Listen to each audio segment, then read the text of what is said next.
Welcome to Spill the Milk. I am so happy to bring you this episode called Pumping Isn't the First Step. Breastfeeding is. But before we go any further, I need to be very clear about who this episode is for and who it's not for. But really, I think it's for everybody. This episode is definitely for pregnant moms who are already stressed out about pumping and returning to work, and you haven't even had your baby. The ones that are worrying about supply, schedules, output, and how they're going to make everything work. If you already know that you want to be an exclusive pumper from day one, there is absolutely nothing wrong with that. That is a valid, intentional feeding choice. And this episode is not here to talk you out of it, but I would encourage you to listen. But if you're planning to breastfeed and you know pumping will eventually be part of your life, this episode is for you. And let's get one thing straight for now. Not everybody needs to pump. Pumping is a tool, not a requirement. There is so much pressure on pregnant moms to prepare for pumping, especially working moms. Pumps, flanges, schedules, freezer stashes, and all of that focus often comes before anyone explains how breastfeeding actually works. That's where things start to unravel. So let's start with this one. Pumping is a tool, not a requirement. Some parents never need to pump. Did you know that? They don't. Some use it occasionally, and some rely heavily on it. But pumping has somehow become framed as mandatory. And I promise you, it is not mandatory for everyone. If you're home full time and feeding directly at the breast, you may never need to pump.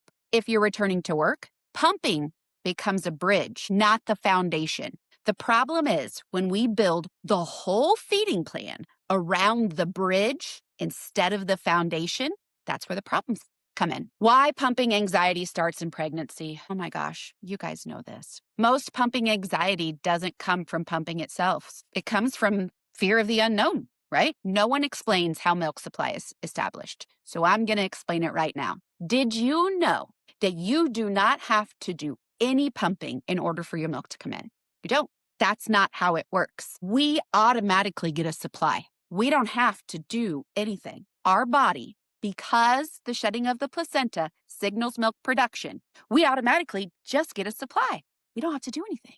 Ask your formula feeding friends. They'll tell you they got milk and they never put their baby there. So when you're in the hospital and they're like, oh my gosh, you have to pump to bring your milk, that's not true. Moms who formula feed, who never put a baby to breast and never remove any milk, get milk. Pumping is not necessary in the hospital. What normal feeds look like? No one really explains this either. And in those first couple of days, it's a lot of sleeping and not a lot of eating. And it's very scary for new moms. Babies, breast milk fed babies especially, need very small quantities very frequently. How much milk your baby actually takes in varies as well on a day-to-day basis. In those first few days of life, your baby needs 5 to 15 mils per feeding. That's not even an ounce. 15 mils is a half an ounce. Day one is 5 mils. That's just a little teaspoon. And your output is going to vary day to day. That's because that's how it works. By using a pump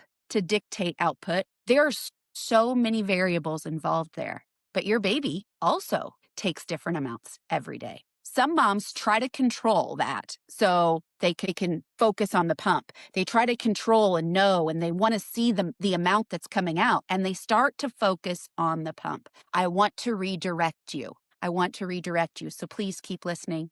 Breastfeeding sets the body up for pumping. Your body learns how much milk to make based on early milk removal. Breastfeeding, especially in the early weeks, is the most efficient teacher of milk supply. Your baby and your body are designed to work together. They will set you up for that success. When breastfeeding is going well, supply is more stable. Breasts respond better to pumps. Letdowns are easier, and you can see those in your baby. They start out in that little quiver suckle, and then all of a sudden they get a letdown, and that oxytocin releases and causes the ducts and the lobules to contract down and spurt out that milk for you.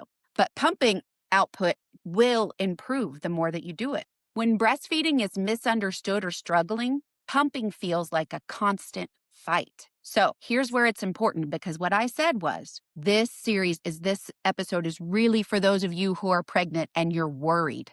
You're very, very worried. Why breastfeeding education belongs in pregnancy? Well, it's because of some of the things I already listed.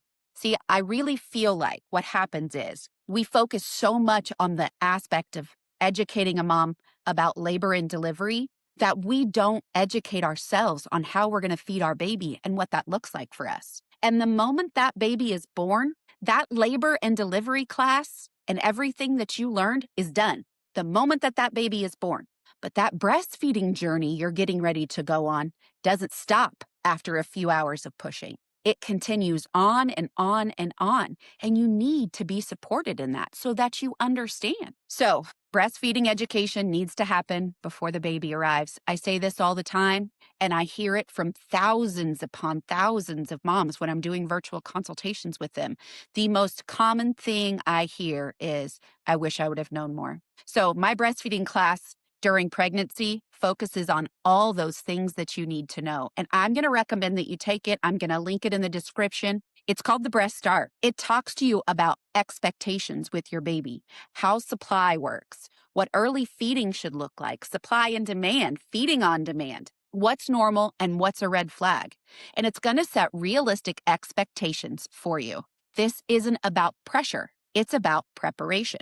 Pumping education comes when pumping is relevant. First, we want to establish breastfeeding because without establishing good breastfeeding, we could cause a problem with pumping. Once feeding is established and your goals are clear, then pumping education sure does make sense, sweetie. It definitely does. That's why my pumping class is designed to be taken after birth. Now, here's the caveat to my pumping class. It's called responsive pumping, but here's what I need you to know. If you do plan on being an exclusive pumper, that class is going to take you on that journey as well.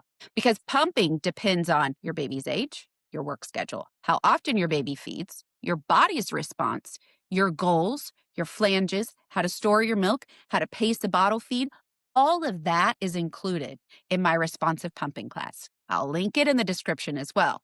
Teaching pumping too early without context creates anxiety instead of confidence. And my job is to build confidence in you. The order that works, well, I just gave it to you.